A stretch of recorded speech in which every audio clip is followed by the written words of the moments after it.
He's connecting.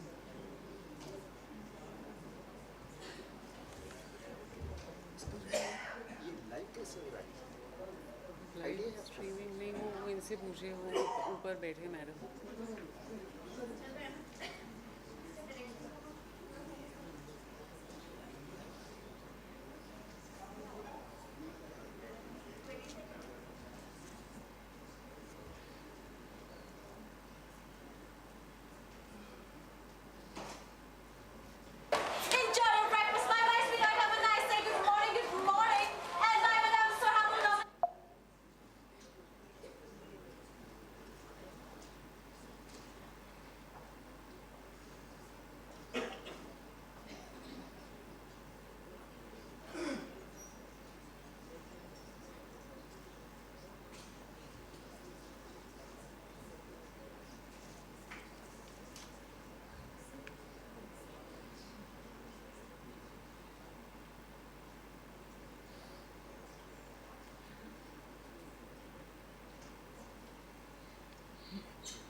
Good evening and welcome to the IILM Distinguished Global Thinker Awards 2025. To begin the ceremony, may I request our COO, Ms. Manika Raikwar, our Director General, Professor Harivansh Chaturvedi, Justice Hima Kohli, and Professor Ranjay Gulati for the lighting of the lamp. The audience, please rise for the Saraswati Vandana.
please be seated. Thank you.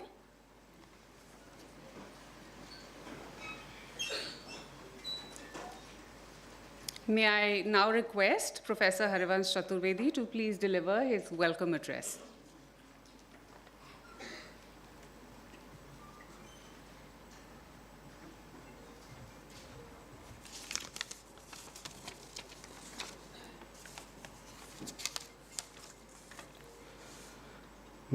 Honorable Justice Hima Kohli ji, our esteemed chief guest, Professor Ranjay Gulati, distinguished global thinker and our honoree this evening, members of the governing boards of different IILM group of institutions, distinguished guests, faculty colleagues, ladies and gentlemen. It is my great privilege and honor to welcome you all to this special evening at IILM Lodi Road, New Delhi. As we gather to celebrate the life, work, and thought leadership of one of the most influential minds in the world of business and management today, Professor Ranjay Gulati of Harvard Business School. I have to share that IILM Group is currently running 2 universities. The first one at Gurugram, IILM University Gurugram, and the second one at IILM University Greater Noida. 5 business schools, 3 in NCR and 2 at Jaipur and Lucknow, and 10 public schools spread in various cities of the country. At our institutions, we have always believed that the purpose of education, especially business education, is not only to equip students with tools and techniques of management, but also to inspire them with ideas that can transform the world. And it is this belief that has guided our institutions over the past 2 decades. As we have conferred the IILM Distinguished Global Thinker Award on thought leaders who have not only shaped academic discourse globally, but also made a lasting impact on society. Our past awardees have included visionaries like late Dr. C.K. Prahlad, Lord Meghnad Desai, late Dr. M.S. Swaminathan, Professor Soumitra Datta, Dr. Jagdish Seth, among others.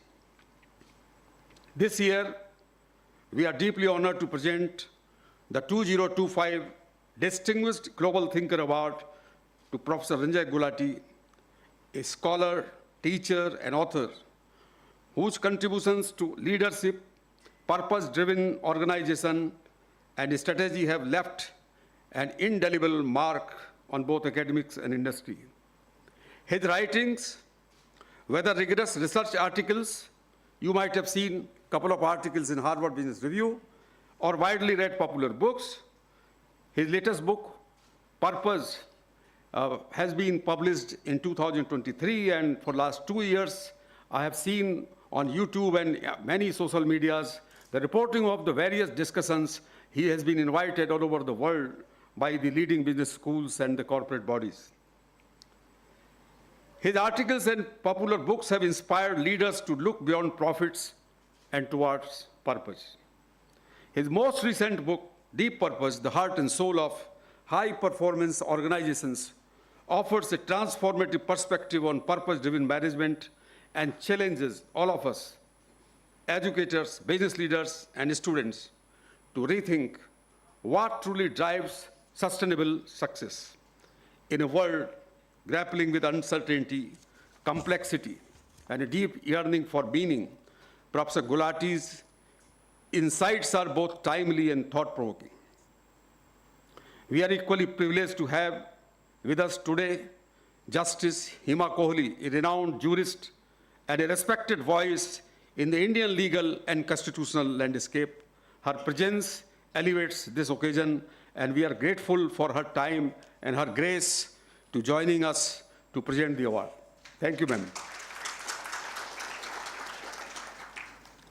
As the head of IILM Lodi Road, New Delhi, I also take this moment to reaffirm our own institutional commitment to building responsible business leaders, entrepreneurs, engineers, lawyers, social scientists, journalists, and professionals who are not only skilled and strategic, but also grounded in values, empathy, and a sense of purpose.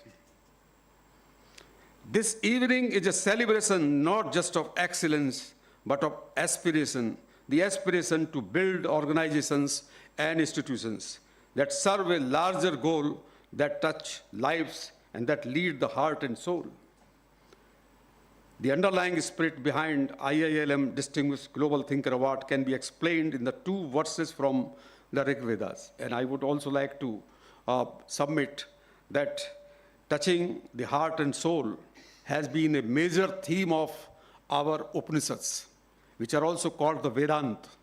So we have invited recently one of the director of IIM's Tiruchirappalli, Dr. P.K. Singh, to speak about his recently published book, Upanishad, Dialogues with Upanishads. I would like to present this book to both the chief guest as well as Professor Gulati. So there are two verses which are very important in the context of today's discussion and the book authored by Professor Ranjay Gulati. These are two verses from Rig Veda. The first is Ekam Sat Vipra Bahuda Vadanti. English translation is, truth is one. Sages call it various names. In this polarized world, I think this is the most relevant verse from 5,000 years old Vedas. Second is, this again from the Vedas, Ano Bhadra Kratavo Yantu Visutaha. Meaning, let noble thoughts come to us from every side. So India not only have said Vasudhaiv Kutumbakam, but we have also said, let the noble thoughts come from every side. I thank you all for being with us this evening. We are all excited to listen to the keynote address of Professor Ranjay Gulati on deep purpose, the heart and soul of high-performance organizations. I am certain it will be a memorable and deeply enriching experience for all of us. Thank you and welcome once again.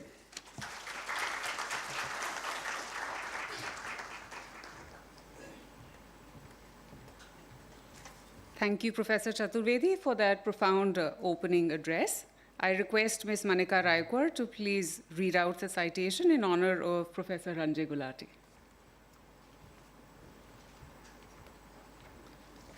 Good evening, everyone, and thank you for being here. We're so honored to have with us Professor Ranjay Gulati and Justice Hema Kohli. Rarely do we meet individuals who've done so much for society, and I'm going to just read out so much, or just a little bit of what Professor Ranjay Gulati has done. Professor Ranjay Gulati is the Paul R. Lawrence MBA class of 1942, Professor of Business Administration at the Harvard Business School. He's an expert on leadership, strategy, and organizational issues in firms. A graduate of economics from St. Stephen's College, where he won an exchange fellowship to attend Washington State University, where he graduated with a BS summa cum laude in computer science. Thereafter, he pursued his master's in management from the prestigious Sloan School of Management of MIT. Professor Gulati received his PhD in organizational behavior from Harvard in 1993. He won the Best Professor Award for the MBA and the Executive MBA programs at the Kellogg School of Management, where he was on the faculty before Harvard. Professor Ranjay Gulati has also featured in the Thinkers 50 list of the world's most influential business thought leaders. He truly personifies excellence in management, teaching, research, and consulting. The Economist, Financial Times, and the Economist Intelligence Unit have listed him among the top handful of business school scholars whose work is most relevant to management practice. Professor Gulati's research explores leadership and strategic challenges for building high-growth organizations in turbulent markets. Some of his prior work focused on enablers and implications of within-firm and inter-firm collaboration. He has looked at when and how firms should leverage greater connectivity within and across their boundaries to enhance performance. Professor Gulati has published in high-quality journals on the Financial Times' top 50 journal list, His paper received the Dan and Mary Lou Schneidel Best Paper Prize 2014 by Strategic Management Journal, the top journal in strategic management. He also received the 2024 C.K. Prahlad Award for scholarly impact on practice and was ranked as one of the top 10 most cited scholars in economics and business for over a decade by ISI Insight. A frequent contributor to Harvard Business Review, he urges leaders in his recent article to look back to move forward. He writes, to use the past as a pathway to the future, leaders must first excavate the company's early history, arriving at a deep understanding of how and why it came to be. Professor Gulati is the best-selling author of 6 books. His most recent book, Deep Purpose, The Heart and Soul of High-Performance Companies, offers a compelling argument about purpose as a management ethos, documenting the vast performance gains and social benefits that become possible when firms get purpose right. It was picked to be among the best business books of 2022 by Forbes and Thinkers 50. Professor Gulati is an influential scholar whose work bridges the gap between academic rigor and real-world application, providing invaluable guidance to leaders worldwide. He's also on the board of Hindustan Lever as an independent director. Professor Ranjay Gulati stands out for his intellectual understanding and moral compass for how leaders navigate the path to enduring success in an uncertain business and global environment. We at IILM University are honored to confer the IILM Distinguished Thinker Award on Professor Ranjay Gulati. Thank you, sir.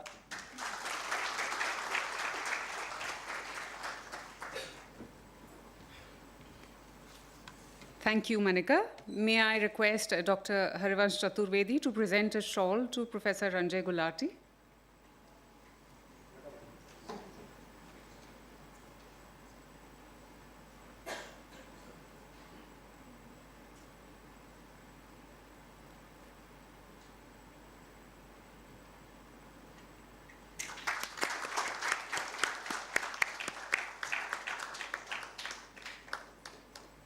And our chief guest, Honorable Justice Hima Kohli, to present a citation and statue of Goddess Saraswati to Professor Gulati.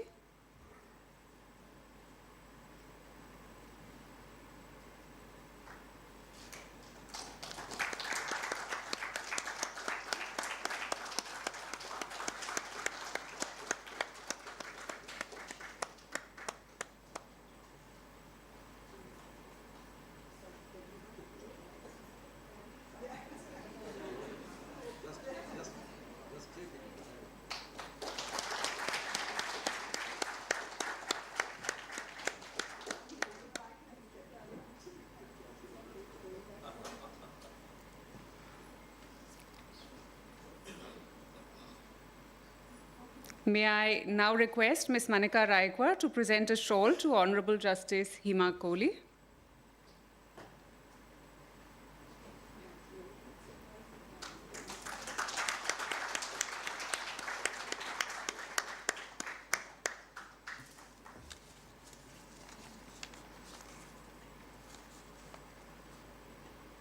Thank you. I request Professor Gulati to please deliver his special lecture on Deep Purpose, the Heart and Soul of High-Performance Organizations.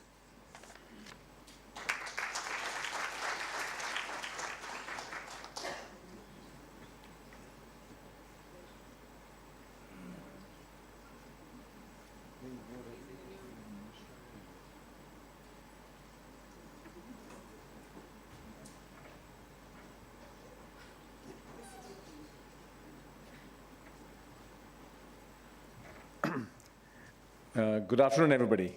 Yeah. First of all, I'm grateful and thankful to IILM, to Dean Chaturvedi, to Honorable Kohli over here, Justice Kohli, and thank you, Professor, to all of you for being here today. I'm delighted, I'm honored to be here. And for me, it's a privilege and pleasure to have a chance to talk to you about my research today. I don't know if you were counting on a lecture this afternoon, but you're stuck with me now for the next 35 minutes. And as a professor, I must tell you, what is the absolute worst time of day to do a lecture? just about now. So my job is to keep you awake for the next 35 minutes. So let's just dig right in. Let me talk about my research and how I got into this. If you told me, say, 5, 6 years ago, and actually no, 7 years ago, you would say, Ranjay, I have a crystal ball, and you are going to write a book about purpose. I would have said, you're crazy. Not a chance. Who studies purpose? I mean, mission statements, companies have mission statements. Nobody reads mission statements. Why would I want to do research on company mission statements? It absolutely would make no sense to me. Now, full disclosure, what was going on at the time was I was going to go on a sabbatical. And at the time, I was working closely with the CEO of BlackRock, Larry Fink, and his board and his management team. He's written the foreword to this book, as you can see if you look carefully up there. So he was at that time writing letters to public company CEOs about how they should have a purpose. And I was a little confused at first. I said, you're an investor, you're a finance person, you care about returns. Why would you want companies to have a purpose? So anyway, this is confusion in my mind. I'm going to go on a sabbatical. I'm looking for something to study during my 1 year off. And because my own research was really studying growth. I studied how to unlock growth in businesses in good times and bad. That was what I studied. And my research had over time gravitated into studying strategy and studying strategy implementation. This was kind of what I did, right? So studying purpose was not really on my mind. So I went on a sabbatical, and I should also add over here, I was at that time also intrigued by incumbent company failure. Why do great companies fail? So I wrote a case on Netflix, and the CEO said, Ranjay, you should really study Blockbuster. Blockbuster had 7,000 stores when we started, and yet Blockbuster is gone. So I asked him, how did you kill Blockbuster? He said, everybody asked me that question. We did not kill Blockbuster. Who killed Blockbuster? Blockbuster killed Blockbuster. So it was intriguing to me, and even Jim Collins, who wrote Good to Great and Built to Last, finally gave up on writing about success. He wrote a book called How the Mighty Fall. So, and then I had looked at Sears. Sears Roebuck invented retail. They invented private label and stock, they invented the financial intersection between retail and finance. They invented mail order. I mean, they were a pioneer. Peter Drucker called them the best managed company in the world. They had a building named after themselves. They had so much going on, and yet here we are. In fact, one of the early senior leaders who was there from the very early days, after he retired, wrote a book called The Big Store. And he wrote, we've only been taught how to grow, not how to change. So I was intrigued about why companies like this fail. I had seen them go through denial and the lack of attention. I had seen them overconfidence in customer loyalty, loss of connection to customer, and then finally inability to change. So this was where I was, and I had kind of come to realize that there were 3 buckets of inertia in companies. There was strategic inertia, there was organizational inertia, and there was cultural inertia. So this is me, right? This is me circa, 8 years ago.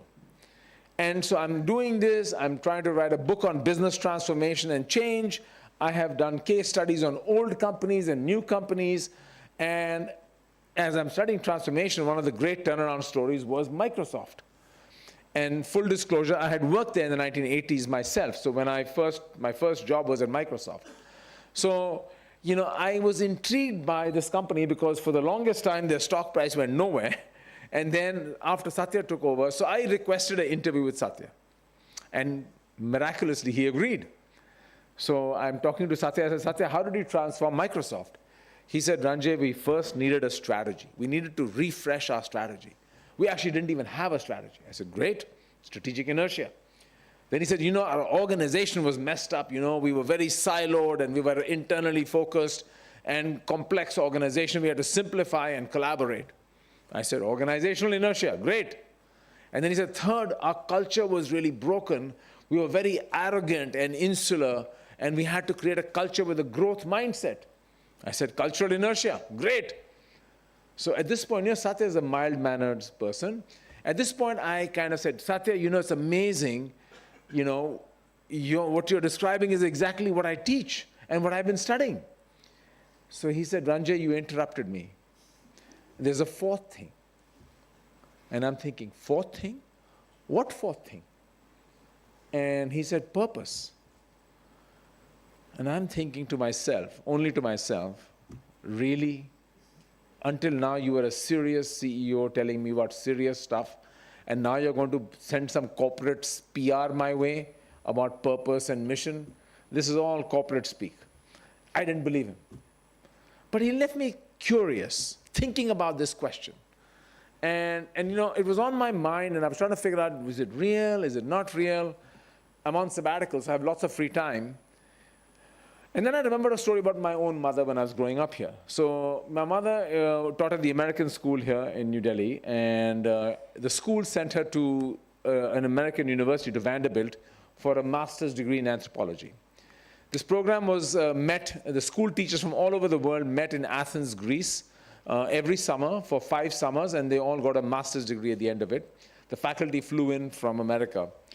So she would go there, and her master's thesis was about tribal Indian women who hand-printed their own fabrics. And my mother got so fascinated. This is before garment export ever happened. There was no Rajasthani prints happening. She was out there studying these women in Rajasthan and Gujarat and everywhere, other places. So first of all, she was so in love with these prints that she started to buy them and wear them herself. Because in the American school, sometimes some people look down on Indians. They say, poor country, 60s, this is late 60s. They look down on Indians, say, poor country, backward place. And my mother was like, no, we are Indian. We may be poor, but we are actually a very ancient civilization with beautiful things. So she would wear these fabrics on her skirts and blouses for herself. And then all her colleagues would want to buy her clothes from her. And then when she would go for these summer courses in Athens, all her classmates would buy her clothes from her. So she had a crazy idea in 1972. She decided to pack 2 suitcases and go to France, to Paris. And she convinced several fashion houses to buy her designs. And her whole idea was not to make a business only. It was to show the Western world how beautiful and aesthetically advanced India was, even as a poor country. Anyway, this thing takes off. She's got a very successful business. I'm a teenager. She has me working in the business. I'm working crazy hours. And one summer, I remember having dinner with her, and I was giving my mother a lecture about work-life balance. It was actually right here in Delhi at the Bukhara restaurant. Yeah? No, it was another place. Sorry. That was her favorite place. But so I'm telling her about work-life balance. What I was really trying to tell her was I wanted a vacation. So my mother put down her fork, and she said, son, what a horrible phrase. Work-life balance.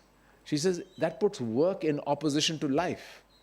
Maybe you can have work-leisure balance, you can have work-family balance, but work-life balance? So, and she said, my wish for you is you never have to work a day in your life. So now, I was very intrigued by this idea. I said, Mom, you're absolutely right. I never want to work a day in my life. This is such a good idea. You should keep working hard. And she said, no, that's not what I meant. She said, I really wish you never have to feel like you're working a day in your life. So I'm thinking about this, I'm thinking about Satya, and I'm confused, right? But what I knew from my training as a graduate student when I was at Harvard was, we were taught every business has tactics, strategy, and a vision. What are you going to do? That's the what of business. Then there is the organization, values, and culture. This is the how you're going to do it. What are you going to do? How are you going to do it, right? The third question of why you are in business was just an abstract academic question. It's a mission statement. You check a box, get some PR people to write some one-line, cute line, and put it on the wall, and forget about it. So that's what I thought when I thought of the word purpose. I'm thinking of my mother's business. I'm thinking of Satya saying it. But the media doesn't buy it. I'm looking at media articles. The Financial Times says, this is all hoax. They called it purpose washing, virtue signaling, posturing. They had all kinds of things they were calling it. There was even an article called Sex, Lies, and Mission Statements, which talked about how Theranos had a purpose statement. Fraud companies, Enron had a purpose statement. Purdue Pharmaceuticals was implicated in the whole OxyContin kind of epidemic in the US, was also implicated, and more. I put Facebook up there because when they were in trouble in Congress, Zuckerberg shows up in Congress with a new purpose statement saying, we bring the world closer together. So, there's a lot of cynicism around this word. So, and then when you saw any books about purpose, they were always the same few companies. Patagonia, Ben & Jerry's, the founder had some, unusual esoteric ideas about being very progressive and want to give it all away. So it was like a fringe idea for fringe companies who were doing something. But Satya left me with a hypothesis. The hypothesis was that any flourishing organization needs to have a great strategy. It needs to have a great organization and culture to execute that strategy. And his idea was the key unlock to even having a strategy or even having an organization and culture to implement strategy was purpose. That's what he said. I didn't believe it. I'd never heard of it. I never thought of it. I hadn't seen it. But I had a sabbatical. I had a year to kind of figure it out, right? So I would start to ask people, how purpose-driven are you? And everybody would raise their hand in our classes. Then I would say, what do you mean when you filled out this poll? What were you thinking? Oh, we have a mission statement. We talk about it. It's written on the wall. Everybody knows it. I wasn't impressed. So here's my talk now. Let's get started. Okay? That was just warming up. Okay? Now let's get into the conversation. I want to talk about three things with you. What is purpose? What does it mean? Why does it matter? Does it really matter? Right? Is it good for business or is it just a feel-good exercise? And finally, how do you do it? So let's start with the why question. Or what question? I'm sorry, what question? The word purpose was never designed for organizations. For thousands of years, including in our civilization, every ancient civilization talked about purpose as an individual idea. In our culture, we talk about dharma, right? So purpose was not an organizational idea. So I'm not going to debate this word with you. I'm going to share with you a modern Stanford psychologist definition. William Damon defines purpose as a stable and generalized intention to accomplish something that is at the same time meaningful to the self and consequential for the world beyond the self. Now, to me, the most interesting word in this definition is "and." Because he's saying it has to be meaningful to the self. We all want to do things that are meaningful to us. Some of us want money. Some of us want status. Some of us want power. Some of us want recognition. Some of us want to feel relevant. We all want something. And I'm not judging anybody for that. We all want to do things that are meaningful to us. But in addition to that, and most of us, not all of us, deep down, want to be part of something bigger than ourselves. We all want to feel like I have done something of consequence for the world beyond myself. Maybe we don't do it. Maybe over time we forget it. Maybe we rationalize it and say, well, my children are great. They will do it on my behalf, right? Or, I've raised a great family, or I have a great boss, or somehow we try to convince ourselves. But most of us, deep down, want to feel like we're part of something bigger than ourselves, right? And that's what purpose was. That was a central construct that for thousands of years has been around. Why are you on this planet? Why are we here? Why am I here? So that's what I thought. But in organizations, it becomes the mission statement. In fact, I went back now, I'm going back. After my Satya call, I go back and read the mission statement. And I read Satya's statement is now to empower every person and every organization on the planet to achieve more. It sounded pretty generic to me. Okay, it's better than what the guy before him had, which was a bunch of big words and don't mean anything. So he simplified it. So now I requested a follow-up phone call with Satya. I said, dear Satya, I would love to, explore this further with you. Would you mind sparing a few minutes?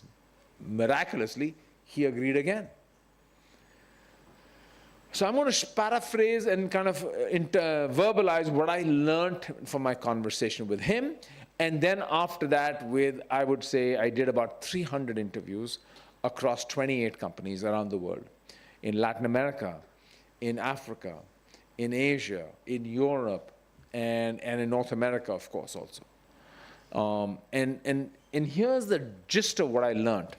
The first thing I learned was purpose is not a purpose statement. So what Satya said to me was, he said, Ranjay, you're confused because you're fixating on the words, which look pretty generic to you. What you don't know is the 9 months we spent debating every single word. We had to even debate our strategy to agree on those words. So debating the purpose statement forced us to think about our strategy. It forced us to think about our culture and everything else going on in our organization. So it wasn't just a word exercise. It wasn't a wordsmithing exercise. We had to really look inside. Who are we? I said, oh. Then he said, it's a unifying ideal of the problems you want to profitably solve. You see the word profitably? This is not non-profitably. This is not charity. This is not CSR. It's not ESG. No acronym. It's saying, what problems do we want to profitably solve? What value do you want to create it? How do you want to create it? For whom do you want to create it? Right? The idea was that purpose involves ambition. It is ambition. It involves impact. It also has an idealistic cast to it. It has about duties and responsibilities. Right? Now, the word purpose forces you to think long term. Now, let me go to Larry Fink. So I'm asking Larry Fink, why do you as an investor care about purpose? He said, I'm not an investor. He said, we are an asset manager.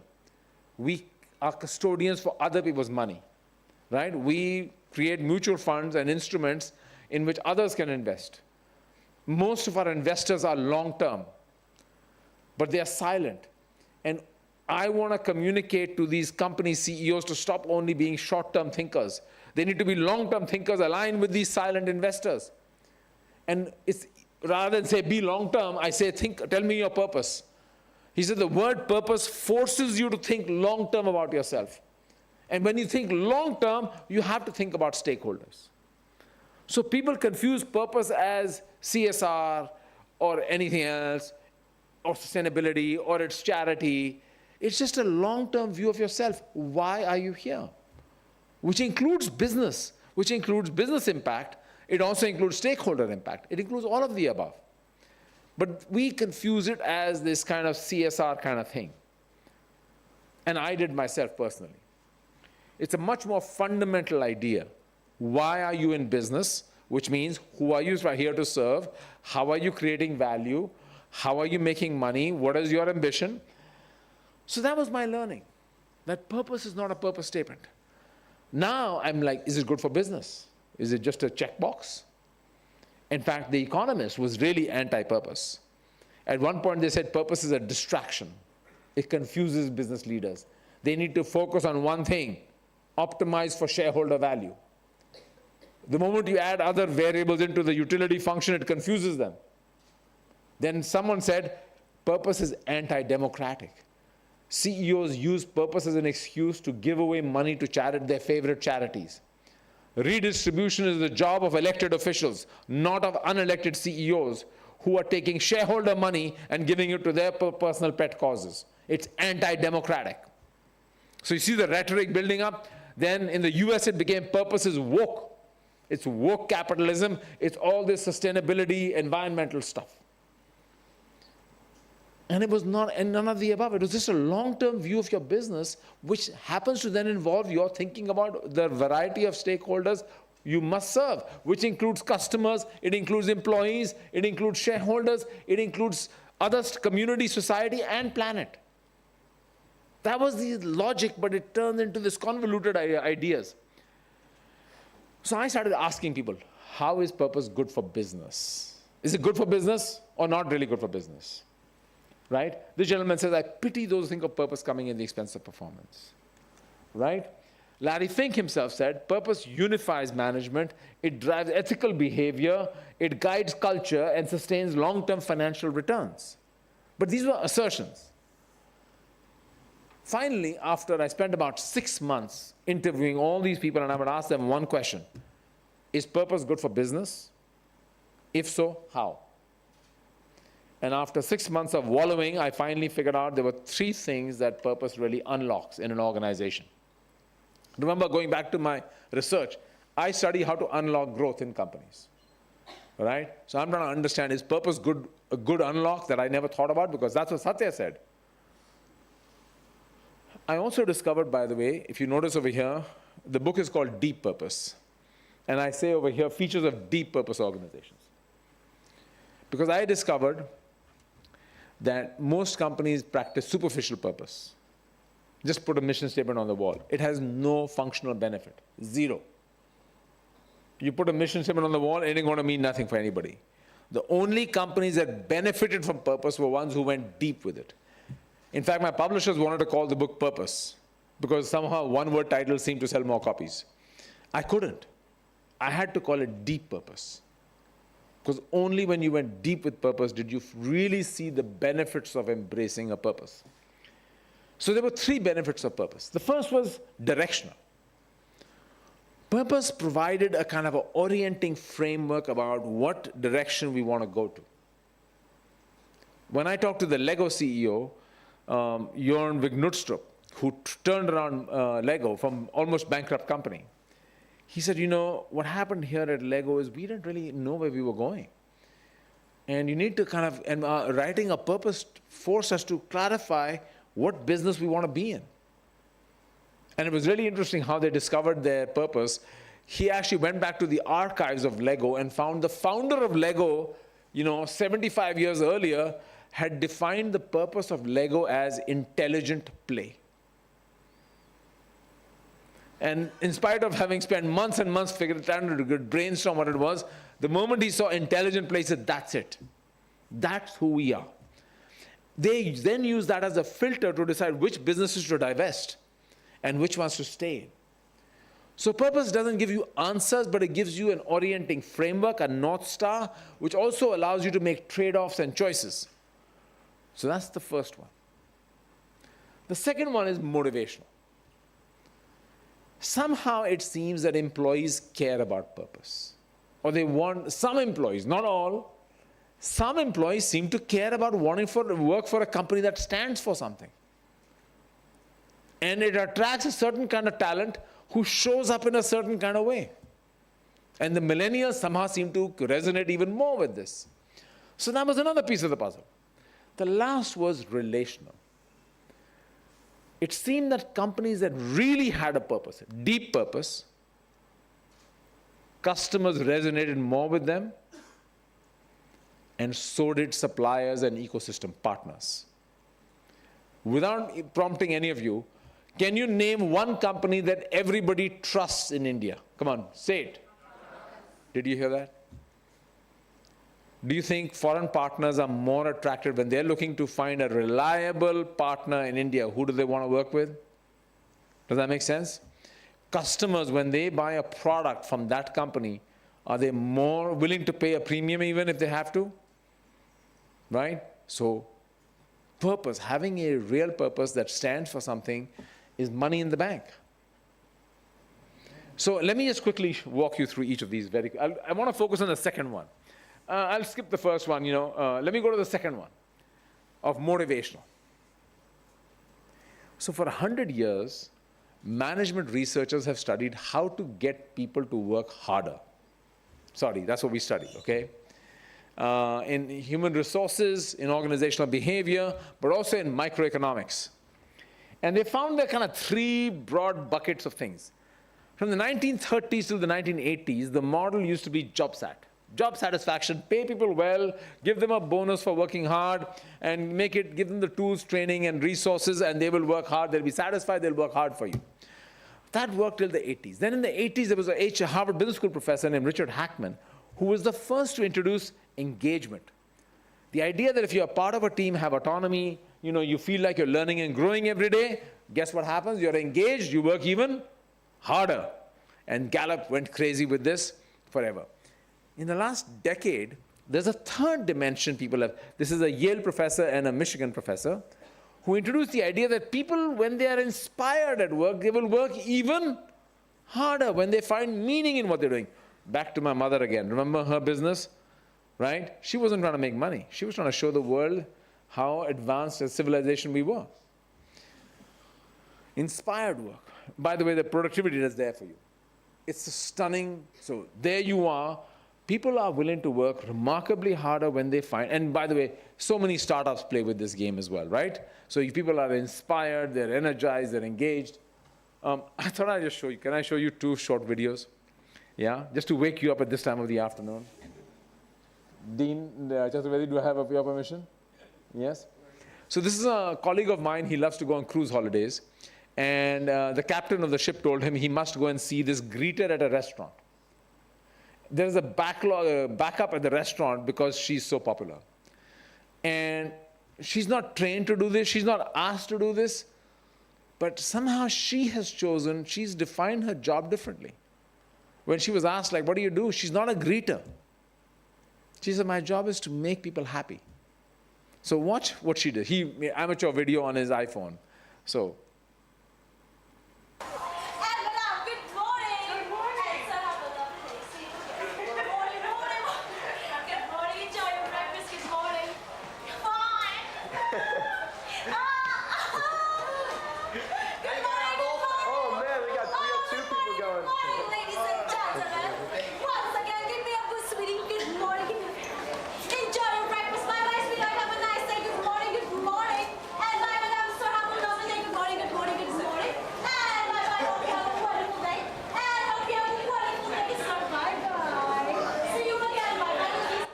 You get the idea? So that's motivational. And the last one is relational. Purpose branding is a super hot topic these days, but it's not just a branding exercise. You want to build a relation with trust with your ecosystem partners and customers. It has to be real. So besides all that, back to Satya. He said, I want to work in a place where everybody gets meaning out of their work on an everyday basis. We spend far too much time at work for it not to have deeper meaning in life. So, you know, when I teach in a MBA and exec programs, I ask that first question, how purpose-driven are you? They all give themselves a 4.5 out of 5. After I do this little mini lecture, I do a longer version of it, and I say directional, motivational, relational. And then I ask the question, to what degree are you fully taking advantage of the full potential of your purpose? The same score goes from 4.5 down to 2.5. So we think we have a purpose. We think we're using it. I don't think we really are. So I realize there's an unlocked potential that most organizations, purpose is not mainstream yet. And I realize that most organizations don't put their purpose to work. They haven't really internalized it deeply, nor are they leaning in on it and using it to unlock the business. And that's what Satya was trying to tell me. He said, we unlocked Microsoft with our purpose. So that's, and you know, so the idea here was that purpose can drive performance. It's an unlock to growth. It's not only about a feel-good exercise. So now we get to the hardest part. And I'm not going to spend too much time on it. I'm going to just skim through it. This is a long infomercial that hopefully you'll read the book. No, that's not the idea. But I want to just quickly, the 6 of the 8 chapters are about implementation. And I'm not going to go into that right now with you. But I'll just give you a quick, the first thing is we all know that purpose is a great C-suite exercise. The CEO and the leadership team get together, they talk about purpose, they sing songs and hold hands, they're all inspired, and then guess what happens? As you go down the hierarchy, nobody knows what purpose is. Right? Doesn't, what am I supposed to do with this mission statement? So, you know, this is the problem. You know, writing a statement is easy, what comes next is much harder. So this is what I learned was that, you know, how do you build purpose and communicate purpose? First, how do you build it? I have a whole chapter on how do you craft a purpose if you don't have one already, right? Then how do you communicate purpose? In this context, I looked at Indra Nooyi at Pepsi, right? You don't talk about purpose as a lecture and abstract. She described purpose in a personal way. So when she talked about water conservation as part of Pepsi's purpose, she said, you know, I grew up in Chennai. My mother got up at 5 a.m. every single day, 7 days a week, to fill 4 buckets of water. So each of us had a bucket of water. That was it. So I know all about water. You know, so they make it morally potent. They make it personal. They make it real. So it's not just some abstract, here's our mission statement, now please go do it. This gentleman, who was this former CMO at Pepsi, said, it was complete surround sound performance to the point where people knew performance with purpose so well they called it by its abbreviation PWP, right? Then you have how do you bake the purpose into the architecture of the company, structure, process, people, culture, the classic things we all teach in business schools. How do you bring purpose into that conversation? That's what I started to look at. But the hardest thing about purpose was making it personal. How do you individualize purpose? And here, this chapter was the hardest chapter to write, called Making Purpose Personal. And I found that companies were actually, some of them, were actually making employees go through personal life purpose coaching. Microsoft made 100,000 employees go through personal life purpose coaching. Unilever made 60,000 go through it. BlackRock made the entire company of 25,000 go through it. KPMG, EY, and so many more. So I asked them, why are you doing this? Who cares about personal life purpose? And one of them said to me, how can you get an employee to buy into company purpose when they haven't thought about their own life purpose? And we want to connect the two, hopefully, somehow. In fact, the CHRO at Microsoft said to me, you don't really work for Microsoft until Microsoft works for you. So trying to get people to really buy into the whole place, right? That is personal. So let me summarize what I've talked to you about. I've talked about what is purpose. I hope I've given you a teaser into what it is. It's not a mission statement, right? We talked about why is it important? Is it good for business, right? Directional, motivational, and relational. And I've just kind of skimmed the idea that implementation is hard, and you got to really work hard at it. That's where all the hard work happens. Now, I thought I'd end with something from here. In India, the dean quoted from the ancient scriptures here. I found a quote that is my favorite, if I may share, right? And you can see this is dating back, roughly 1200 BC, 1000 to 1200 BC. Here's what one of our ancient ancestors had to say about purpose. This person, he or she, we don't know who it was, said, you are what your deepest desire is. As your desire is, so is your intention. Intention. As your intention is, so is your will. As your will is, so is your deed. And as your deed is, so is your destiny. So this is something that we all should be connecting into. So, ladies and gentlemen, thank you so much for being here this afternoon. I am honored to be here. Thank you very much.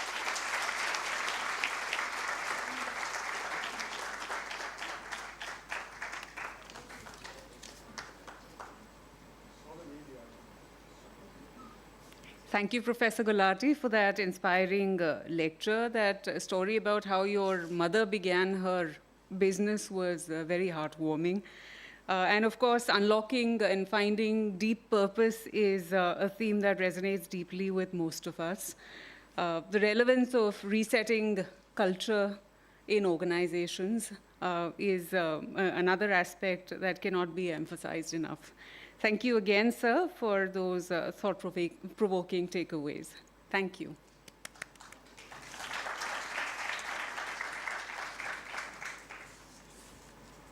We're also privileged today to have with us Justice Hima Kohli, former Judge, Supreme Court of India, as our chief guest. Justice Hima Kohli enrolled as an advocate in the year 1984 and mainly practiced in the High Court of Delhi, India, till her elevation as a judge in the same court in the year 2006. During her practice as a standing counsel and legal advisor to the New Delhi Municipal Council, and as an additional standing counsel, Government of Delhi, from the year 1999 to 2004, she appeared in a number of important matters and argued many issues of public importance. Justice Kohli was sworn in as the first woman Chief Justice of the High Court for the state of Telangana at Hyderabad in January 2021 and was appointed as the Chancellor of National Academy of Legal Studies and Research, Hyderabad. During her tenure as Chief Justice, she was instrumental in establishing the International Arbitration and Conciliation Center at Hyderabad. As a judge in the High Court of Delhi, she was nominated as a member of the National Law Schools at Delhi and Kolkata, executive chairperson of the Delhi State Legal Services Authority, and chaired many high-powered, important committees. Justice Kohli was appointed as a judge of the Supreme Court of India on August 2021 and laid down office in September 2024. She's the first woman judge to have been elevated to the Supreme Court from her parent court, the High Court of Delhi. May I invite Justice Hima Kohli to share her thoughts with us.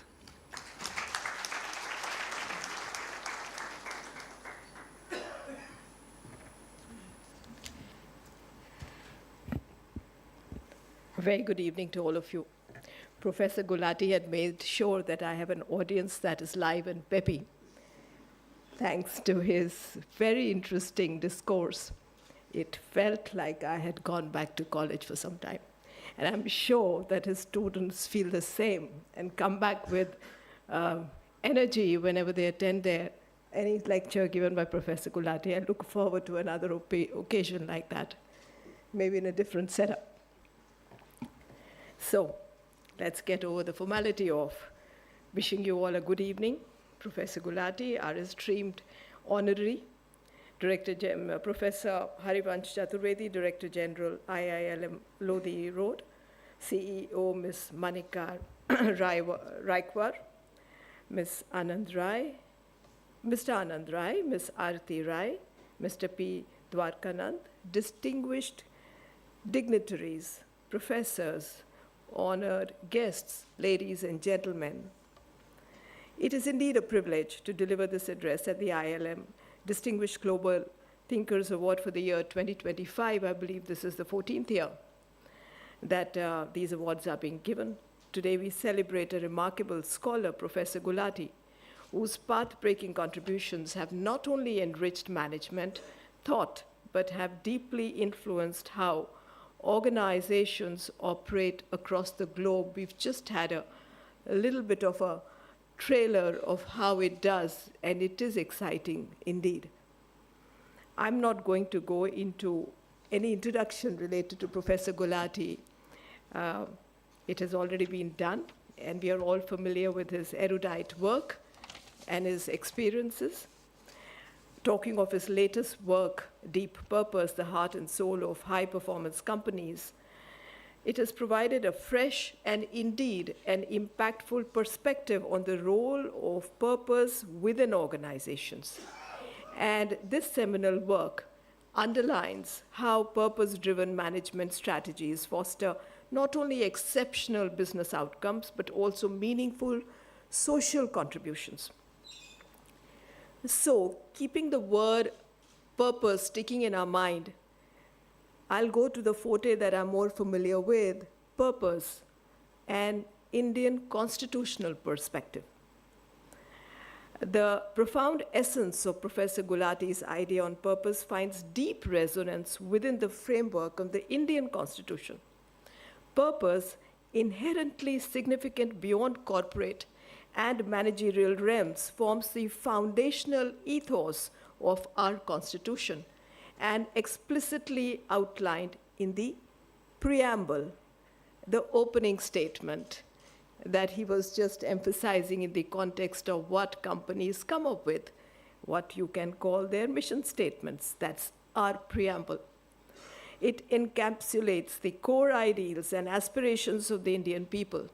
It articulates values such as justice, social, economic, and political, liberty of thought, liberty of expression, of belief, of faith and worship, equality of status and opportunity, and fraternity, ensuring dignity and unity amongst all citizens. These principles collectively form what we call the moral compass of the Constitution and the society and the citizenry, and the guiding vision for the nation's governance, for its legislative initiatives, and the judicial interpretations that follow. Our judiciary, at the level of the Supreme Court of India and the state high courts, consistently demonstrate unwavering dedication to these constitutional ideals that can be termed as purposes. Judicial decisions frequently emphasize the importance of interpreting the laws, policies in alignment with both the letter and the spirit of the Constitution.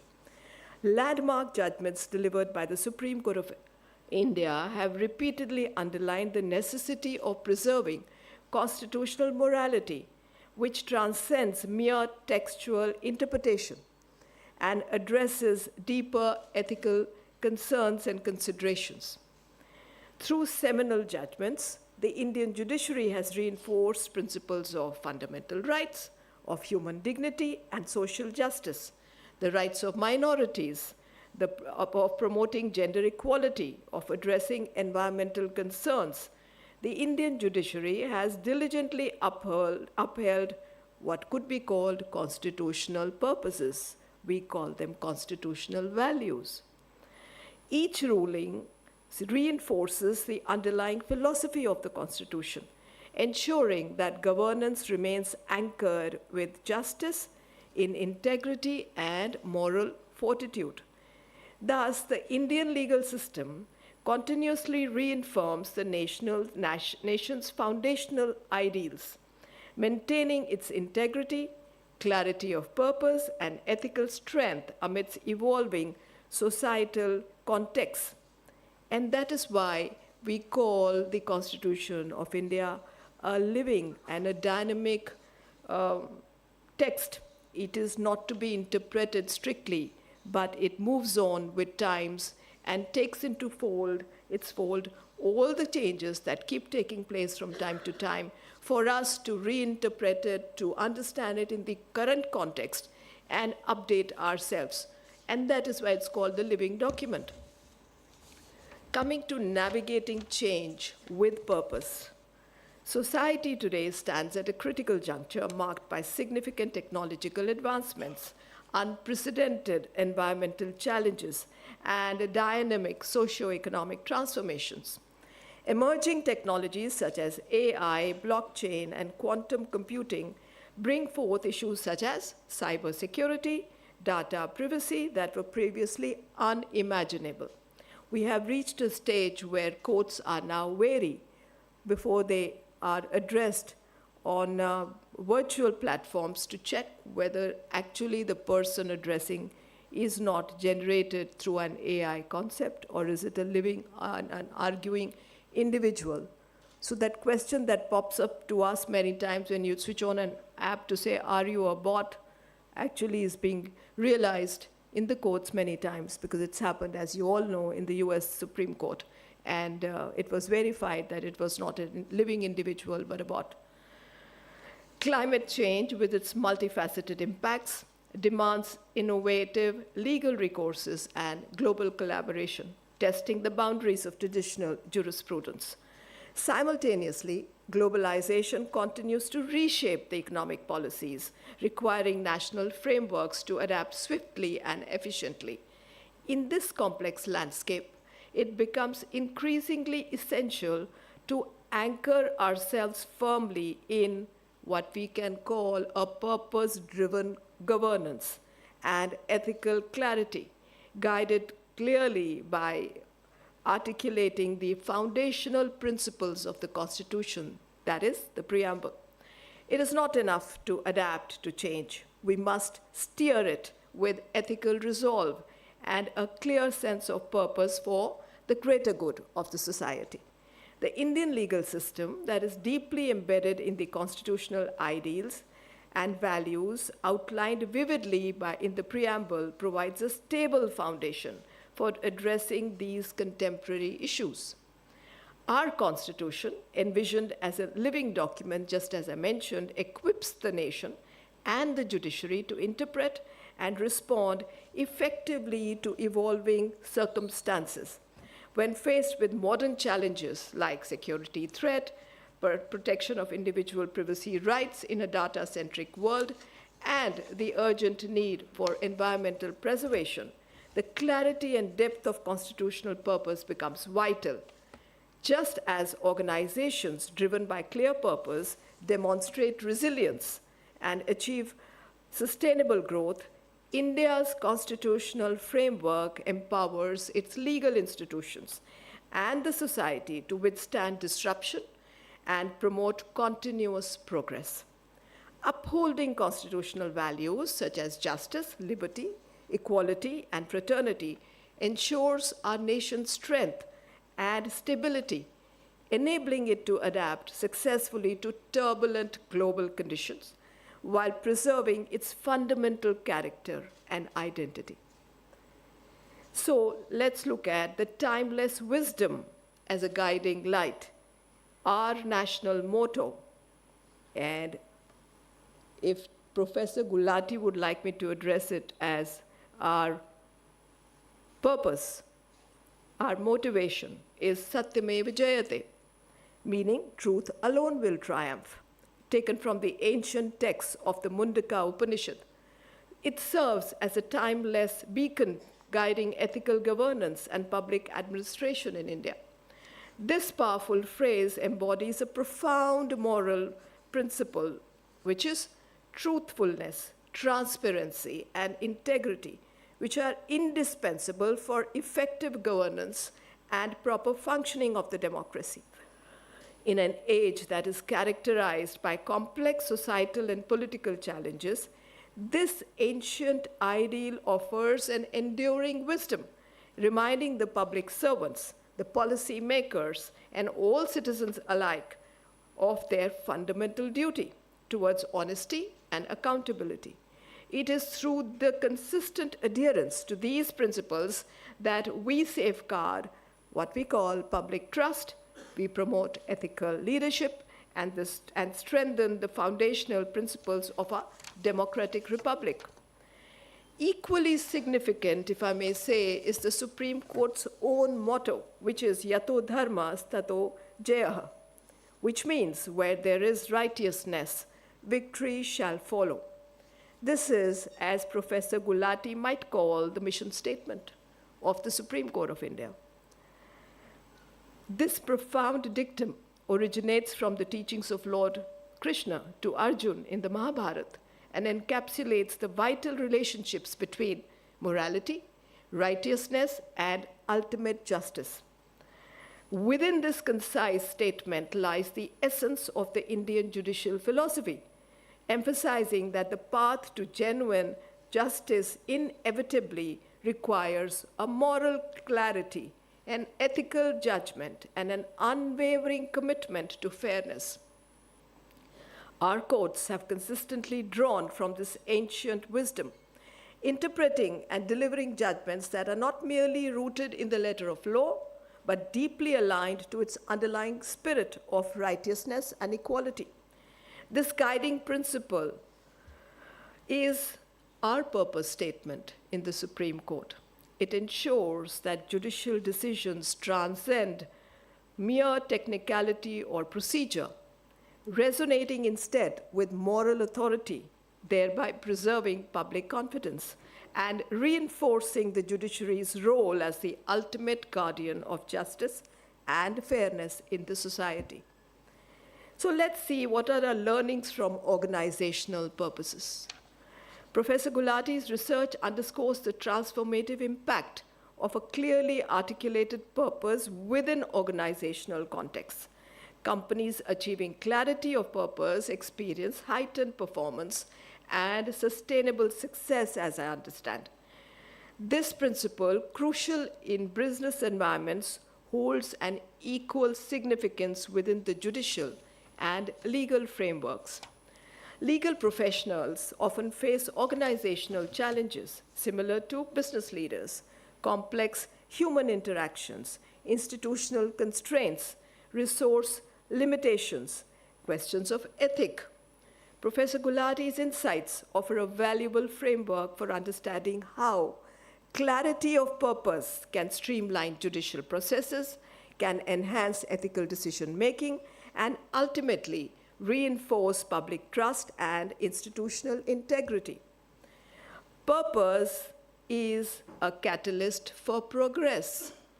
The power of purpose, as illuminated by Professor Gulati, extends beyond corporate boundaries, fostering a broader societal impact. Purpose-driven approaches deeply integrate ethical standards within strategic planning, emphasizing that societal well-being can thrive alongside business profitability. In parallel, purpose-driven adjudication by courts promotes societal progress, equitable development, and national unity. Landmark judicial rulings addressing climate change, data privacy, and social justice demonstrate how deeply embedded constitutional purpose can effectively address contemporary challenges, facilitating social harmony and progress. So let's bridge ancient wisdom and modern challenges. The distinctiveness of the Indian constitutional philosophy is deeply rooted in its seamless integration of timeless ancient wisdom with modern democratic principles. This harmonious blend creates a living and breathing framework that remains resilient in the face of evolving societal needs and dynamic global changes. Our Constitution is not merely a legal document. It is a profound expression of the values drawn from the ancient texts and philosophies, such as the principle of dharma, signifying righteousness and moral order. I'm not too sure if you would like to call it purpose, if you can call it purpose branding.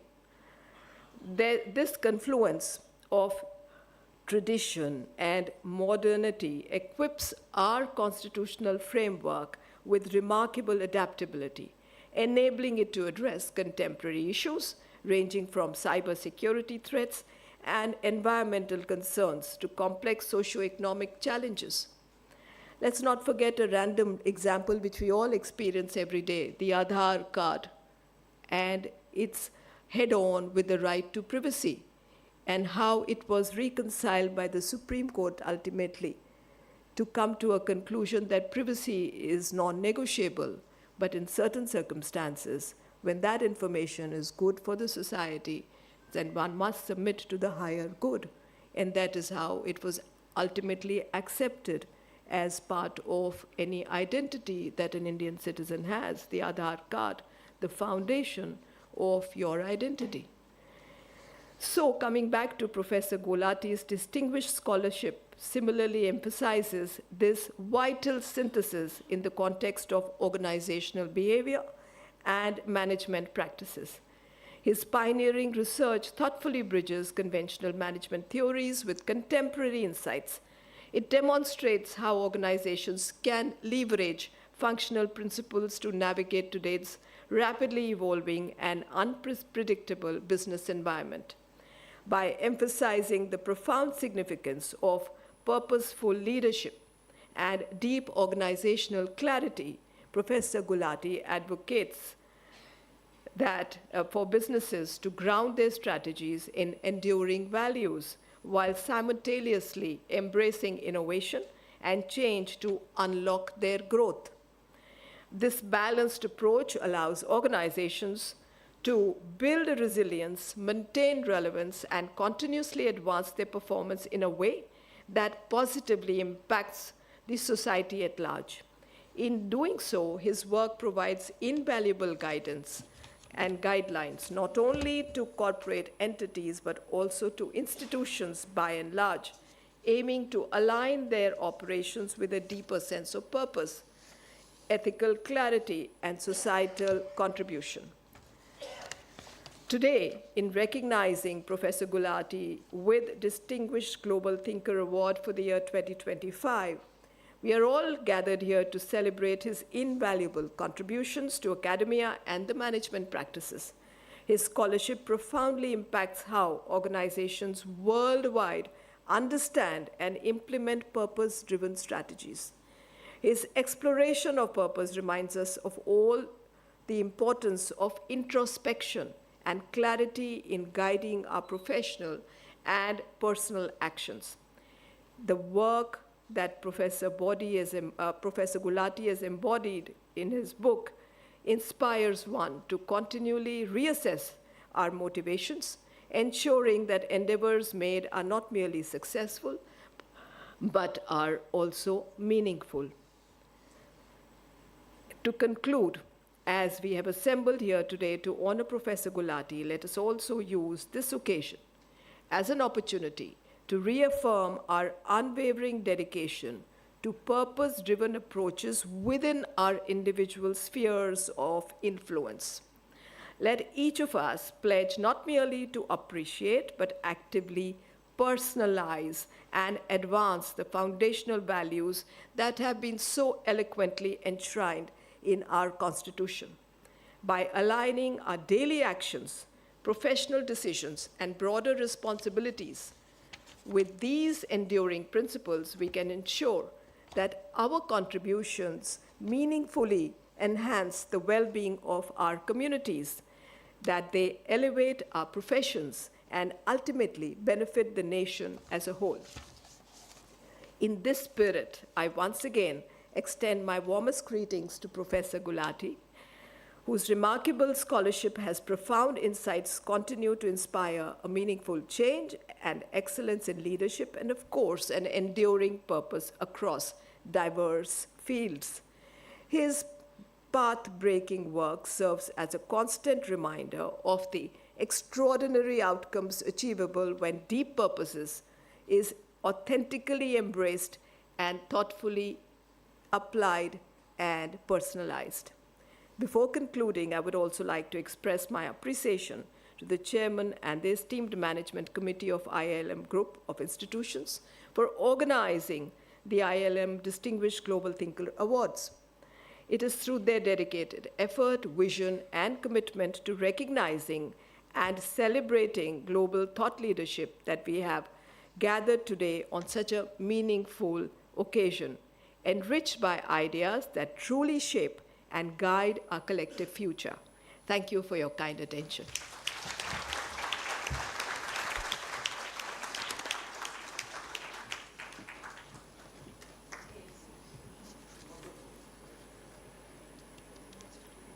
Thank you, Justice Kohli, for your insightful comments.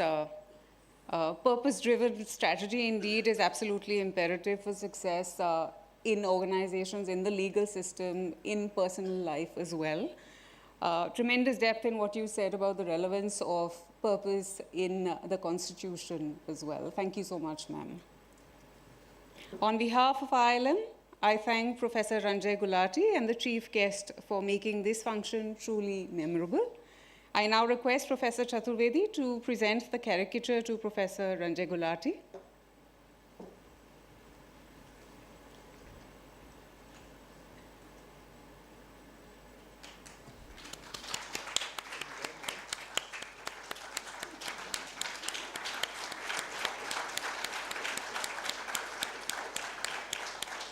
And Ms. Manika Raikwar to present the caricature to Justice Kohli.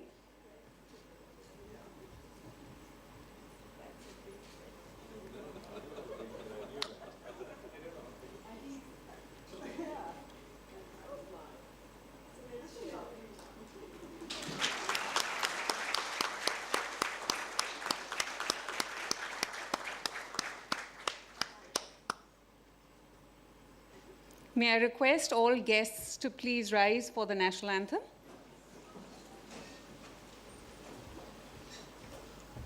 जनगण मन अधिनायक जय हे भारत भाग्य विधाता पंजाब सिंध गुजरात मराठा द्राविड उत्कल बंग विंध्य हिमाचल यमुना गंगा उच्छल जलधि तरंग तव शुभ नामे जागे तव शुभ आशीष मागे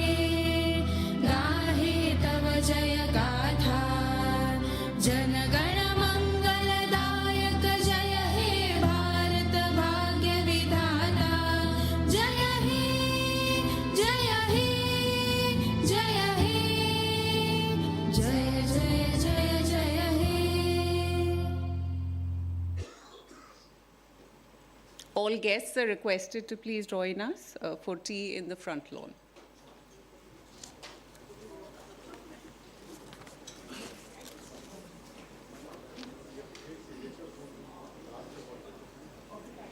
Should we bring them now?